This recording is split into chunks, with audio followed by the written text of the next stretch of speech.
Anak laki-laki ini melemparkan sebuah koin dari atap sebuah gedung pencakar langit. Ia penasaran apa yang akan terjadi jika koin itu mengenai seseorang. Namun karena angin, koin itu bergeser dari jalur lurusnya dan jatuh ke dalam saluran ventilasi gedung. Koin itu berputar saat turun dan akhirnya tersangkut di bilah kipas pembuangan. Kipas itu langsung macet dan berhenti. Tepat di bawahnya, sebuah pesta besar dan megah sedang berlangsung. Orang-orang menari dan tak seorang pun tahu bahwa sesuatu yang mengerikan akan segera terjadi dari atas kepala mereka. Ketika volume musik meningkat, lantai di bawah yang disangga oleh baut-baut besi perlahan mulai terlepas. Seorang pelayan membuka sebotol sampahnya. Tutupnya terlempar dan mengenai lampu gantung kristal di langit-langit. Sebuah pecahan lampu itu patah dan jatuh ke atas panggung di bawahnya. Panggung itu terbuat dari kaca, dan begitu pecahan itu jatuh, retakan mulai menyebar di seluruh permukaannya. Hal-hal kecil, satu persatu, mulai bersatu menciptakan sesuatu yang besar. Pada saat itu, kipas yang tersangkut di atas pecah karena tekanan yang menumpuk. Sebuah pecahan tajam melesat ke pipa gas di dekatnya, dan pada waktu yang sama, panggung kaca di bawah pecah sepenuhnya. Orang-orang yang menari di atasnya mulai terjatuh. Seorang pria bergantung, memegang tepi panggung yang telah hancur. Iris mencoba meraih tangannya, namun takdir berkata lain. Pria itu terlepas dari genggamannya dan jatuh, langsung menuju sang pencipta. Pesta itu seketika berubah menjadi bencana. Orang-orang yang tersisa mulai panik dan mencoba melarikan diri. Tepat saat itu, seseorang menabrak seorang koki yang membawa hidangan berapi. Api itu langsung menyambar gaun seorang wanita, dan ia lari sambil berteriak.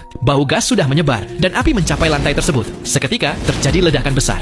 Kebanyakan orang tewas seketika, dan beberapa yang masih hidup berlari menuju pintu darurat untuk menyelamatkan diri. Orang pertama yang masuk adalah anak laki-laki yang melempar koin tersebut. Namun saat mereka mengira sudah aman, jalur keluar itu runtuh di bawah mereka. Satu persatu, semua mulai terjatuh. Pada akhirnya, hanya anak laki-laki itu dan orang yang berdiri tepat di belakang Iris yang selamat. Harapan terakhir mereka adalah lift darurat. Semua berusaha masuk ke dalamnya. Iris juga ikut berlari dari belakang. Namun, seorang pria mendorong Iris keluar dan melompat masuk sendiri. Lift itu kelebihan muatan. Kabel-kabelnya terputus dan akhirnya terjatuh. Tak ada yang selamat di dalamnya, kecuali Iris yang secara ajaib selamat kembali. Karena tak ada jalan keluar, orang-orang yang masih hidup berkumpul di satu sisi. Mereka berharap bagian itu aman. Namun berat orang-orang yang terkumpul di satu sisi membuat bagian itu patah lebih dulu.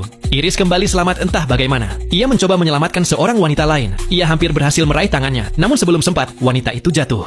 Yang aneh, bagian kecil lantai kaca tepat di bawah Iris masih utuh. Orang-orang lainnya berdiri terpaku di tempat yang sama. Tak ada yang bergerak. Sekarang mereka hanya menunggu pertolongan. Sementara itu, anak laki-laki yang melempar koin tadi baru saja mencapai lantai dasar. Koin yang sama jatuh tepat ke atas sebuah piano besar. Piano itu kehilangan keseimbangan, tergelincir, dan jatuh ke bawah. Piano itu menghantam lantai kaca tempat orang-orang itu berdiri, membuat mereka semua jatuh. Piano itu terus jatuh dan menimpa anak laki-laki yang melempar koin tersebut. Dalam sekejap, nyawanya hilang.